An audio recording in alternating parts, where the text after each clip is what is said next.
Well, you've been following along with the Furniture Guys all week, and now it is time to see the big reveal.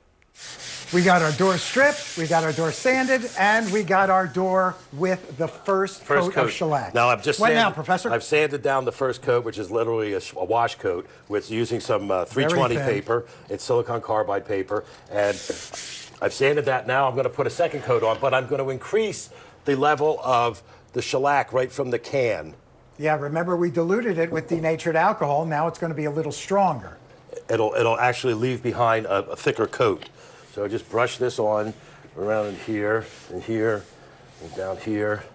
And I did this, I increased the level of the shellac 3-4 times until we got a nice... Most refinishers never put on one thick coat of anything. Just like painters, they will build up smaller coats. That way they get to monitor their progress and can stop when they get to perfection. There we go, that's it. You gotta brush fast with shellac. It dries very quick because it's alcohol-based.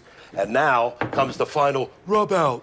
And I'm gonna use the same paper I used at 320, and I'm gonna sand this dry finish. Now this is not a very abrasive sandpaper because you don't want to take off what you have applied in the finish, but you do want to reduce the dust bumps, because the smoother a finish is, the more reflective the surface, hence the shinier it is. Now we got the finish. Feel that, see, so they can tell, see? Amazingly smooth. Take my word for it. Have I ever lied to you before? Feel-o-vision. Today.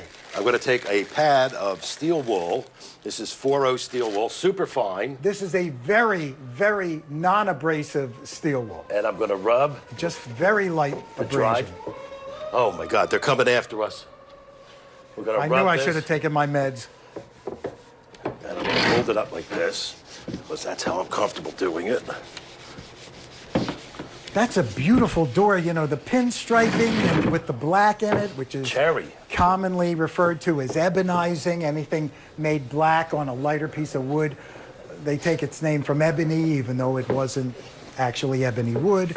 But the lighter and the darker and then the medium, it's a really interesting door. So this is all done now. Now it feels very smooth. Like a pussycat. I'm going to put a wax on it. This is special dark for dark furniture. And I'm going to take a little bit of paint thinner. I got a piece of terry cloth towel here I like to put in here. I'm going to put a glove on, because I don't want that waxy residue all over my hand. Don't say it. And right into here, I'm going to pour, yes, right into the can. I'm going to pour some paint thinner and then smush it all around. He invented this stuff. Smush it all around, get the thing all wet, and then squeeze it out. So now you've got basically a liquid wax made from a solid wax. And now this is gonna, I like to do this because it'll evaporate fast, and then you must let it dry. Now, if you've been with us over the last 3 or 4 segments, you might think, well, this is an arduous task, but you saw it all in real time. Pretty much. Joe stripped this, refinished it, waxed and polished it in real time in less than 15 minutes.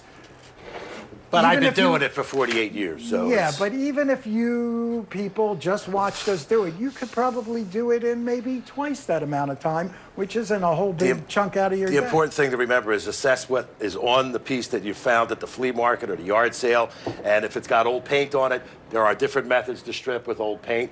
This is one of the easiest methods. So now it's all been cleaned of old wax and finish, and it's been refinished, but naturally, no color stain has been applied to it. No, because cherry, which is very light in color when it's new, actually changes over a period of years and darkens. It ages beautifully, like we have. That was great. We're out of breath, but we got nice furniture. Thanks for joining us, and you can find out more about us on FurnitureGuys.tv. You can see stuff, you can buy stuff, you can ask us questions, you can hire us. You can even write us a letter.